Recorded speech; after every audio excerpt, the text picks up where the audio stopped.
os familiares de vocês, será que a cannabis funcionaria? Para que doenças efetivamente a cannabis serve? E eu falei, olha, eu me senti completamente enganada pelo sistema. Eu falei, não é possível que me enganaram tantos anos, eu estudando aqui à toa. Você tem componentes miméticos da cannabis dentro do seu corpo que você produz. No leite materno tem canabinoides. O CBD, ele é usado na maioria das doenças neurodegenerativas, por exemplo, autismo, epilepsia, doença de Alzheimer, doença de Crohn, retocolite ulcerativa, até dores, por exemplo, artrite reumatoide ou dor neuropática. A cannabis é para trazer uma qualidade de vida para o paciente e para os cuidadores e familiares. O maior problema é o preconceito sem informação. As pessoas têm preconceito e sem informação, porque a partir do momento que tem informação, o preconceito vai acabando.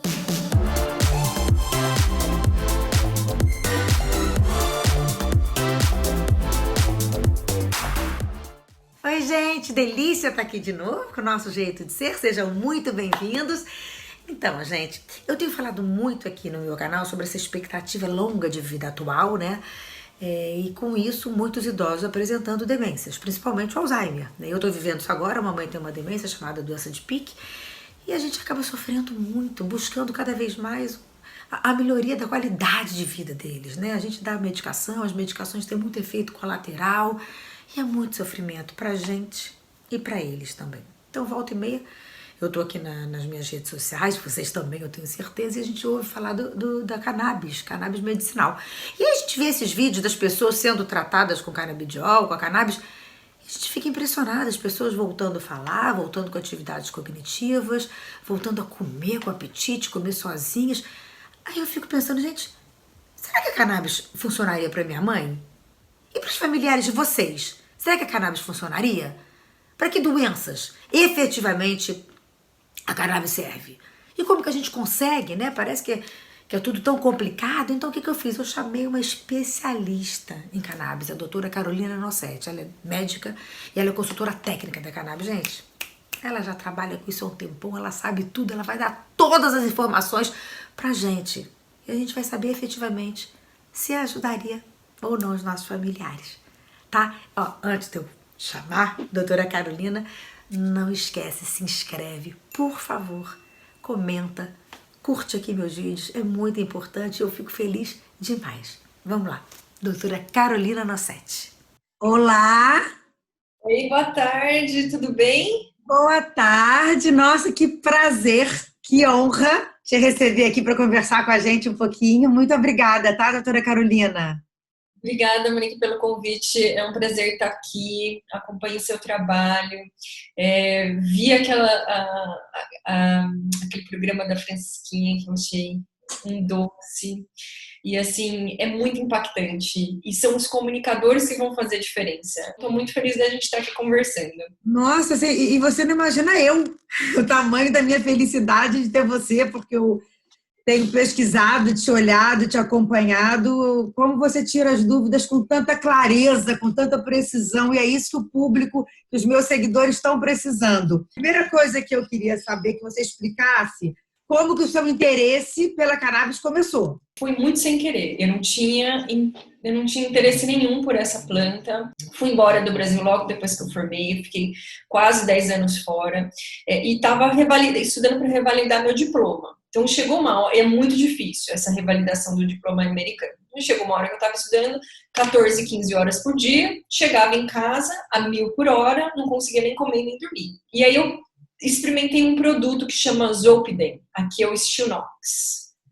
Eu achei ele tão maravilhoso que eu fiquei com medo de tomar 2 vezes. Eu falei, não, isso aqui vai me deixar viciar. E conversando com alguns colegas, um colega médico muito inteligente mencionou da cannabis. Você considerou? Nem no último item da lista. Não existia, era um conceito alienígena, cannabis e terapia. Não, as duas não se conversavam. E aí eu coloquei na internet. Aí, isso foi 2012 para 2013, final de 2012, começo de 2013. Eu não lembro exatamente a data. E aí eu coloquei, mas eu cruzei um artigo científico de uma pesquisadora espanhola que chama Cristina Sanches. Aí eu vi que eram 5.000 anos de história, nunca tinha morrido ninguém. Como assim uma planta que nunca matou ninguém? Eu não entendia. Não existe Aí, overdose da planta, por exemplo. morte por overdose não existe. Existe desconforto. A pessoa pode ficar incomodada com o efeito e tal, mas não vai morrer. E aquilo ali me impressionou muito. Porque eu estava estudando, assim, muita informação e nenhum lugar tinha algo minimamente perto, em termos de padrão de segurança. E eu falei, olha, eu me senti completamente enganada pelo sistema. Eu falei, não é possível que me enganaram tantos anos, eu estudando aqui à toa, e ninguém me fala, e descobri que tem um sistema. Do mesmo jeito que a gente tem um sistema imunológico, um sistema endócrino, a gente tem um sistema endocannabinoide. Você tem componentes miméticos da cannabis dentro do seu corpo que você produz.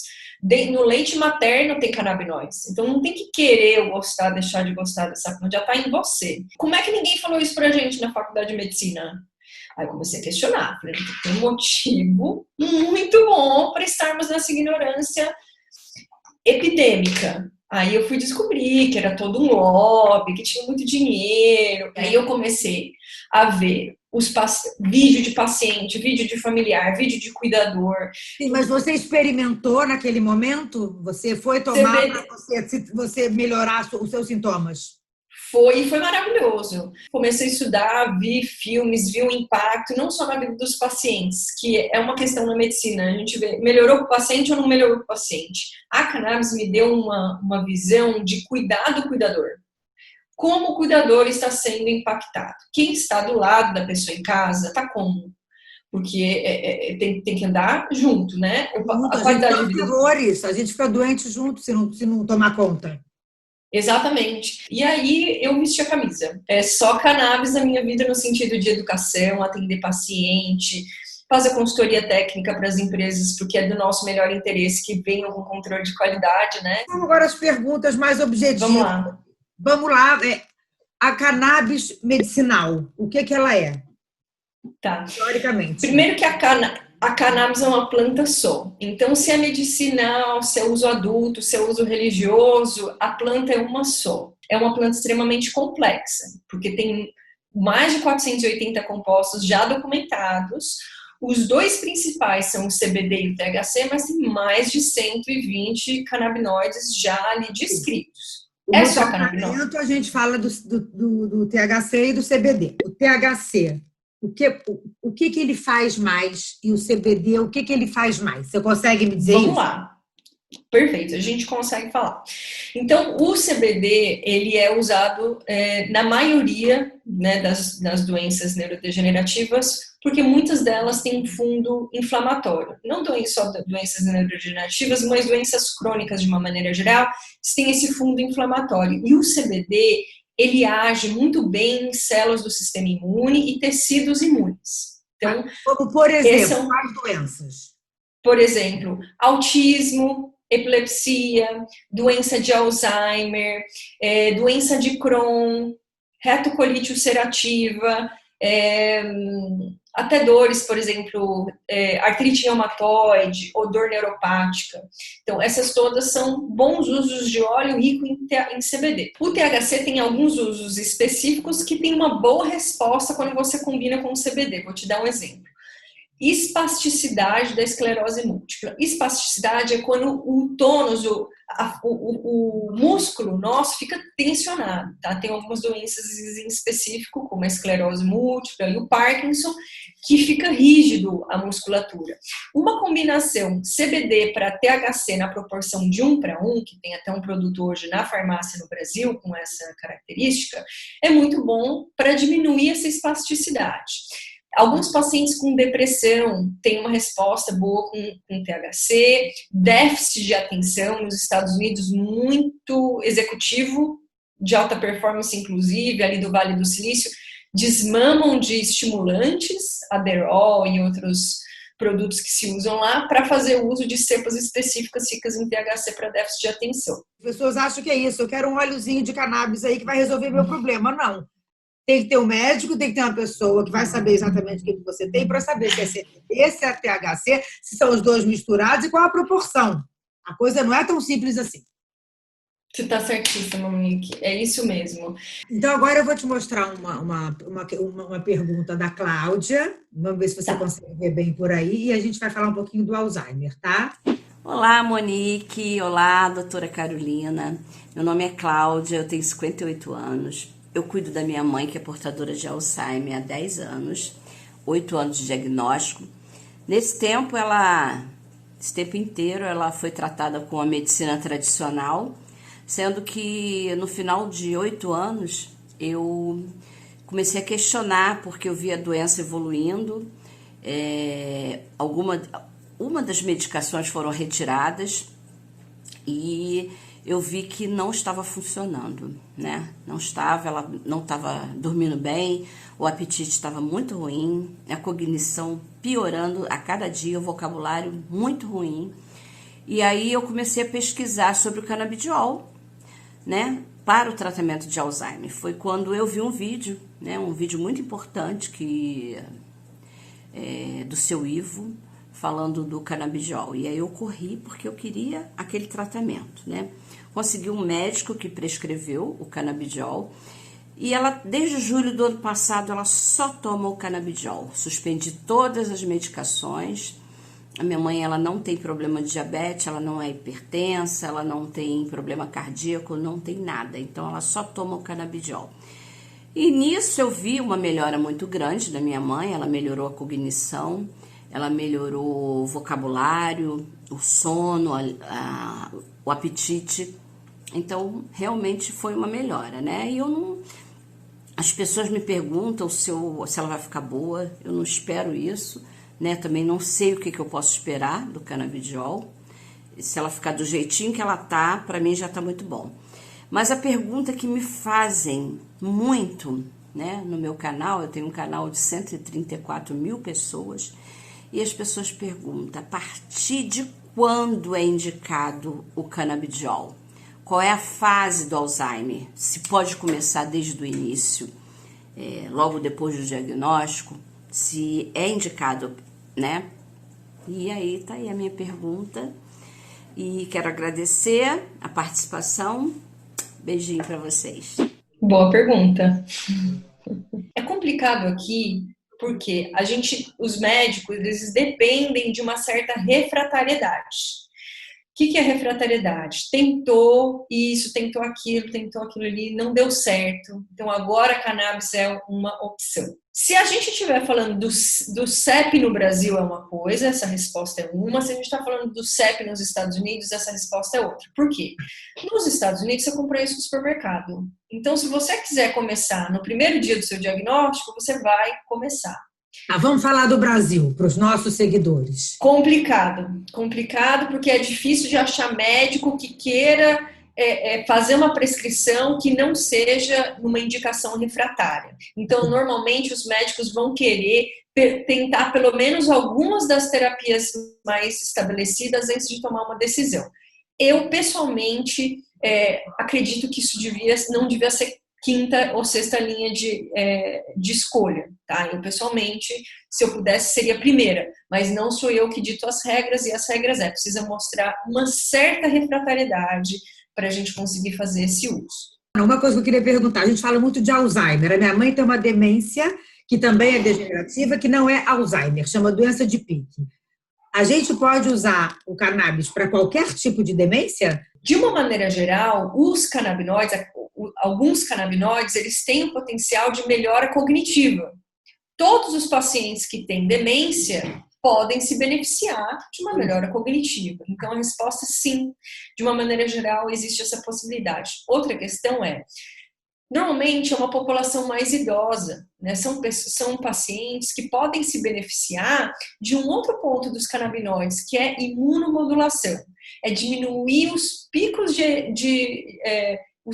de resposta imunológica desses pacientes. Eles ficam doentes, eles têm queda, né? Eles têm dor, eles têm dores articulares, eles têm outros tipos de dor.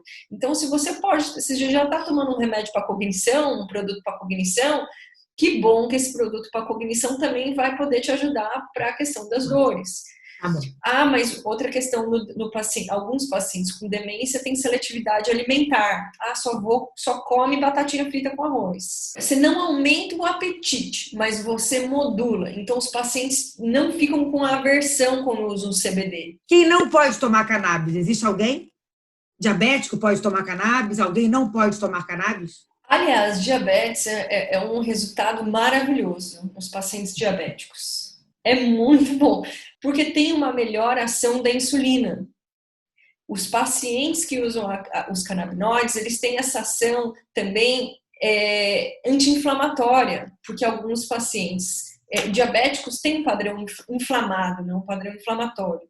E aí existe sim essa possibilidade de melhora da ação da insulina. Eu prestaria atenção, seria muito conservador nos pacientes que usam hipoglicemiantes, então os pacientes que têm diabetes e usam hipoglicemiantes, porque podem ter uma hipoglicemia, porque a cannabis diminui. Os pacientes que pós-cirúrgico, porque tem alguns estudos que mostram a influência dos canabinoides na cascata de coagulação, então antes de fazer procedimentos cirúrgicos e depois seria um cuidado. Pacientes com histórico de doença psiquiátrica. Queria te fazer uma pergunta. Quanto à parte do barato, sabe essa coisa da pessoa estar tratando e ficar com aquela onda que quem fuma maconha tem, isso acontece? Depende da cepa, da concentração, da quantidade de produto, né, que o paciente ingere. Tem cepas que não dão barato. Produtos ricos em THC podem sim dar o barato. Produtos ricos em CBD com baixíssima concentração de THC não vão dar barato, não.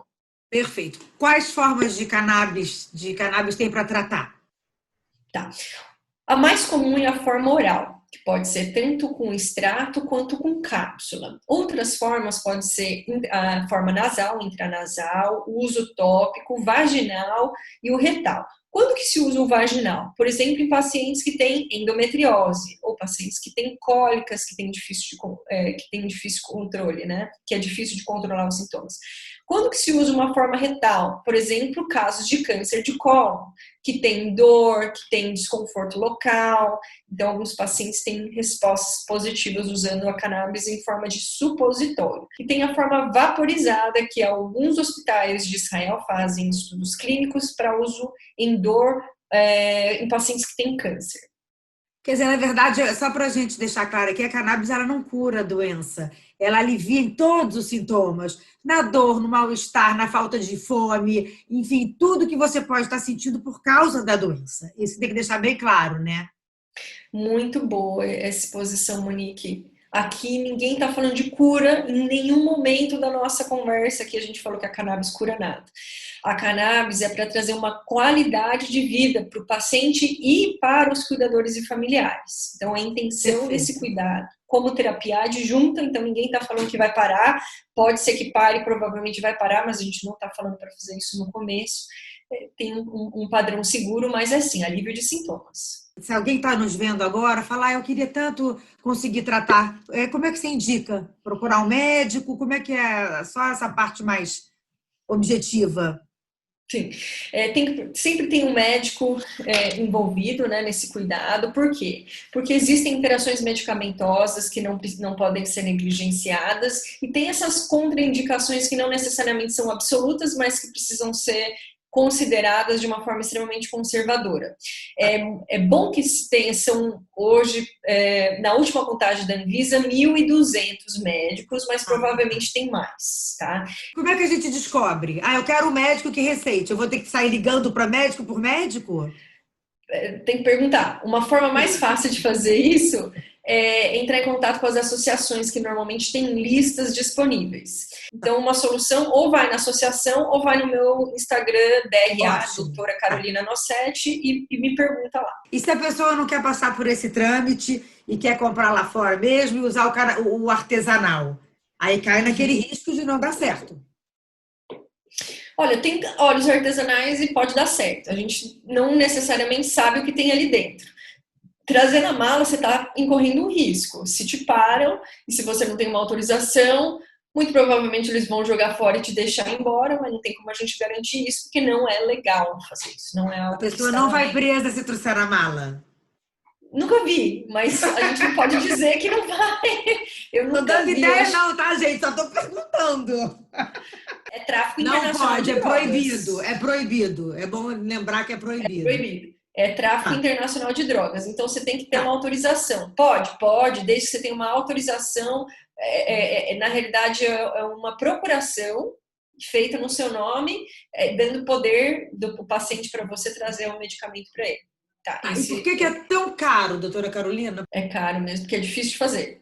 É uma filha, aquilo ali é um trabalho toda. Olha, bebês, por exemplo, nos Estados Unidos, aqui não é diferente em muitos lugares, os bebês, as plantas pequenas, vivem de música clássica. Você tem que tirar e voltar aquela planta não sei quantas vezes por dia, você vai e volta, é um nutriente, a luz, é não sei o quê.